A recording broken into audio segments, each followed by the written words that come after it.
आज हम लोग डिस्कस करने जा रहे हैं इस चैप्टर का सबसे लास्ट टॉपिक, जिसका नाम है does everyone have access to the courts. मतलब ये हो गया कि क्या हर एक प्रकार के लोग कोर्ट तक पहुंच पाते हैं अपने न्याय को पाने के लिए। यही सवाल आपसे पूछा जा रहा है।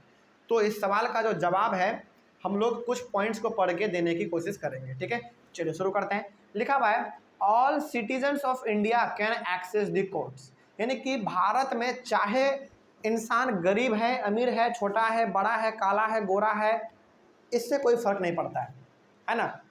यानी कि जिस आदमी के पास कोई समस्या है तो वो समस्या का न्याय पाने के लिए, फैसला पाने के लिए वो कोर्ट का दरवाज़ा खटखटा सकता है, मतलब कि कोर्ट के पास जा सकता है और कोर्ट के पास जाके ये अपील कर सकता है कि सर मेरे साथ ये सब प्रॉब्लम है, आप इसके ऊपर कोई फैसला सुनाइए, है ना। यानी कि हर एक आदमी के पास कोर्ट के पास जाने का अधिकार है।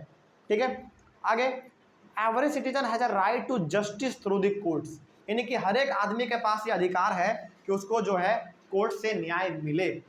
और इसीलिए आप हमेशा देखते होंगे कि कोर्ट के पास किसी भी प्रकार का आदमी जाता है तो उसके ऊपर न्याय मिलता ही मिलता है ना।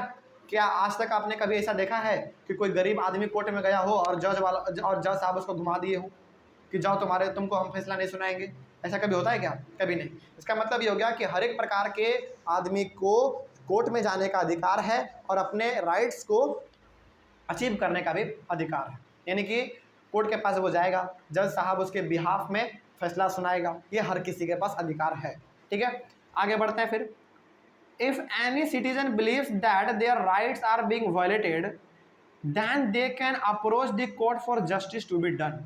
मतलब ये कि किसी आदमी को ऐसा लग रहा है कि उसका अधिकार जो है वो छीना जा रहा है, उसको फ्रीली घूमने नहीं दिया जा रहा है, उसको अपने रिलीजन को फॉलो नहीं करने के लिए दिया जा रहा है, यानी कि बेसिकली किसी को लग रहा है कि उसका जो अधिकार है वो ख़त्म हो रहा है, तो वो जाके कोर्ट के पास अपील कर सकता है कि जज साहब देखिए हमारे पास ये सब अधिकार है लेकिन ये आदमी जो है ना हमको फॉलो ही करने नहीं दे रहा है।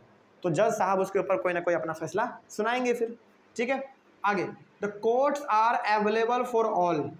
कोर्ट जो है हर किसी के लिए मौजूद है, बट इन रियलिटी, लेकिन हकीकत में देखा जाए तो access to courts has always been difficult for a vast number of poor in India. देखिए कोर्ट तो हर एक प्रकार के लोगों के लिए खुला हुआ है, यानी कि अदालत का दरवाज़ा हर एक प्रकार के लोगों के लिए खुला हुआ है, लेकिन क्या रियलिटी में गरीब इंसान कोर्ट तक पहुंच पाता है? क्या पहुंच पाता है? आपके मन में लग रहा होगा कि सर हाँ पहुंच तो पाता है, अपना न्याय भी वो पा लेता है वहाँ पे, लेकिन हकीकत में ऐसा नहीं है। 100 में से 1-2 गरीब इंसान ही ऐसे होते हैं जो कि कोर्ट तक पहुँच पाता है और अपने न्याय को वो हासिल कर पाता है। फिर 99 लोग या फिर 98 लोग कहाँ गए भाई? उसको न्याय मिला कि नहीं मिला, इसी के बारे में जानते हैं। देखिए legal procedures involve a lot of money and paper work as well as take up a lot of time. देखिए कोर्ट कचहरी का जो मामला होता है ना वो 1 दिन या 2 दिन में नहीं ख़त्म होता है। इसके लिए आपको ना कभी कभी तो ऐसा केस होता है कि जीवन बीत जाता है ना, लेकिन वो चलता रहता है केस, फैसला मिल ही नहीं पाता है। तो जो लीगल प्रोसीजर है यानी कि न्याय को पाने का जो तरीका है कोर्ट में वो बहुत ही लंबा है, साथ ही साथ उसमें पैसा बहुत लगता है। जो आपका वकील होगा वही पैसा बहुत ले लेगा, है ना। साथ ही साथ उसमें पेपर वर्क बहुत है। पेपर वर्क मतलब ये साइन करो, वो पेपर बनाओ, ये करो, वो करो, इसका साइन लेकर आओ, है ना, इसका फोटो कॉपी करवाओ, बहुत पेपर वर्क होता है। साथ ही साथ समय बहुत लेता है ना।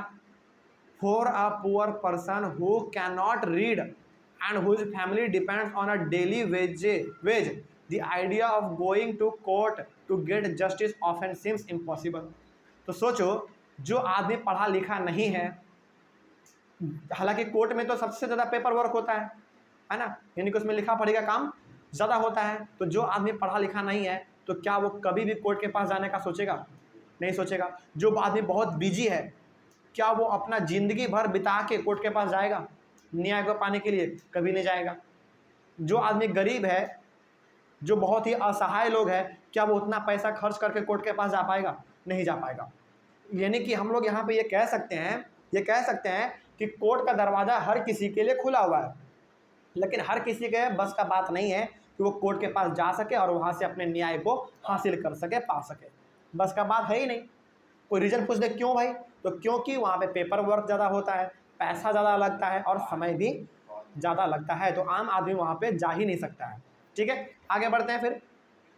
ड्यू टू दिस, इसी वजह से the supreme court invented a system of public interest litigation यानी कि PIL to increase access to justice. लेकिन क्या अब इतना कुछ है, पेपर वर्क है, पैसा ज़्यादा लगता है, समय ज़्यादा लगता है, तो क्या यहाँ पे लोग इस वजह से कोर्ट के पास जाए ही नहीं? क्या वो कोर्ट के पास जाना ही छोड़ दे? क्या वो न्याय पाने का जो आस है वो ही छोड़ दे? नहीं, ऐसा भी नहीं है। तो इस चीज़ के लिए यानी कि पेपर वर्क कम से कम करना पड़े, पैसा कम से कम खर्च हो और समय भी कम लगे, इस चीज़ को नज़र में रखते हुए सुप्रीम कोर्ट ने एक सिस्टम को इन्वेंट किया है जिसका नाम क्या है, पब्लिक इंटरेस्ट लिटिगेशन, यानी कि हम लोग इसको शॉर्ट में कहते हैं PIL। ठीक है, अब ये PIL बेसिकली करता क्या है, देखिए इसके बारे में हम लोग अभी बात करेंगे, लेकिन PIL बेसिकली होता क्या, देखिए PIL ना बेसिकली एक ऑफिसर्स का ग्रुप होता है, एक बिल्डिंग होता है बेसिकली, उस बिल्डिंग में कुछ बड़े बड़े ऑफिसर्स हमारे वहाँ पे बैठते हैं और जो भी इंसान का समस्या है उस समस्या का तुरंत न्याय उसको मिलता है, तुरंत तुरंत मिलता है। जैसे सुप्रीम कोर्ट हाई कोर्ट में क्या आपको महीनों वेट करना पड़ता है ना, लेकिन PIL ऐसा होता है, एक रूम होता है, उस रूम में बेसिकली हमारे बड़े बड़े ऑफिसर्स बैठे हुए होते हैं और आपको बुलाया जाता है, बोला जाता है कि भाई देखो आपका क्या समस्या है, हमको फ्रीली बताओ, डरना बिल्कुल भी नहीं है, आपको क्या समस्या है हमको बताओ। तो कुछ ऑफिसर्स वहाँ पे बैठे होते हैं, उसके बात को सुनते हैं और उसके ऊपर तुरंत एक्शन लेते हैं, तुरंत, ज़रा सा भी लेट नहीं। और वहाँ पे पेपर वर्क भी बहुत कम होता है, 1-2 पेपर ही होता है बस, और वहाँ पे पैसा का भी बहुत कम लागत होता है ना। इस वजह से हमारा जो है सुप्रीम कोर्ट ने PIL लॉन्च किया। सुप्रीम कोर्ट कहता है कि भाई देखो यदि तुमको ना मेरे पास पहुँचने का पावर नहीं है, यानी कि तुम मेरे पास नहीं पहुँच सकते हो, तो तुम PIL के पास चले जाओ, है ना, तुमको वहाँ पे भी जस्टिस मिल जाएगा। आगे बढ़ते हैं फिर, अब PIL क्या कहता है। According to PIL, any individual और organisation can file a PIL in the high court और the supreme court on behalf of those whose rights were being violated. यानी कि किसी इंसान को लगता है कि भाई मेरा अधिकार छीना जा रहा है या फिर मेरे बातों को सुना नहीं जा रहा है, और यदि हम हाई कोर्ट के पास चले गए, सुप्रीम कोर्ट के पास चले गए, तो समय बहुत लगेगा, पैसा बहुत लगेगा, पेपर वर्क बहुत करना पड़ेगा। तो सुप्रीम कोर्ट ने कहा कि भाई आराम रखो, धीरज रखो, हम आपके लिए एक सिस्टम ला रहे हैं जिसका नाम है PIL। तो कोई भी इंसान यदि जल्दी न्याय चाहता है तो उसको क्या करना पड़ता है, PIL दाखिल करना पड़ता है, यानी कि PIL उसको एक फाइल करना पड़ता है, कहाँ पे, सुप्रीम कोर्ट या फिर हाई कोर्ट में। और सुप्रीम कोर्ट और हाई कोर्ट में ऐसे बड़े बड़े ऑफिसर्स बैठे होते हैं जो कि आपके बातों को तुरंत सुनते हैं और तुरंत एक्शन लेके आपको न्याय भी दिलवा देते हैं। ठीक है, आगे बढ़ते हैं। In the early years PIL was used to secure justice on a large number of issues। यानी कि जब PIL लॉन्च किया गया था सुप्रीम कोर्ट के द्वारा, उस समय पे PIL को बेसिकली किन किन प्रकार के लिए इस्तेमाल किया गया था, जैसे such as rescuing bonded labours from inhuman work condition. यानी कि पहले होता क्या था ना कि आदमी को जिस काम के लिए हायर करता था वो उसको काम करवाता नहीं था, दूसरा काम करवाता था। जैसे मान लीजिए फॉर एग्जांपल, यदि सपोज कीजिए कि कोई ऑर्गेनाइजेशन है मान लीजिए, और वहाँ पे लोगों को हायर इस बेसिस पे किया जा रहा है कि आपको यहाँ पे एक ऐसा कमरा दिया जाएगा जहाँ पे कि AC लगा होगा, है ना, आपका सैलरी अच्छा होगा, वहाँ का वर्किंग इन्वायरमेंट बहुत अच्छा होगा, लेकिन वहाँ पे वो गया तो उसे झाड़ू पोछा का काम करवा रहा है ना, जहाँ जहाँ जाल लगा हुआ है उसको झाड़वा रहा है, पेंटिंग करवा रहा है। तो बताइए, उसको बुलाया गया किसी और काम के लिए, काम कोई और करवा रहा है ना। तो इस प्रकार के चीज़ों पे न्याय पाने के लिए सबसे पहले इसका इस्तेमाल किया गया, किसका, PIL का। तो जिसके साथ ये कंडीशन था उन्होंने जाके PIL एक फाइल डाल दिया और उसको तुरंत न्याय मिल गया। और अच्छा यहाँ पे ना एक और चीज़ इस्तेमाल हुआ है, बॉन्डेड लेबर।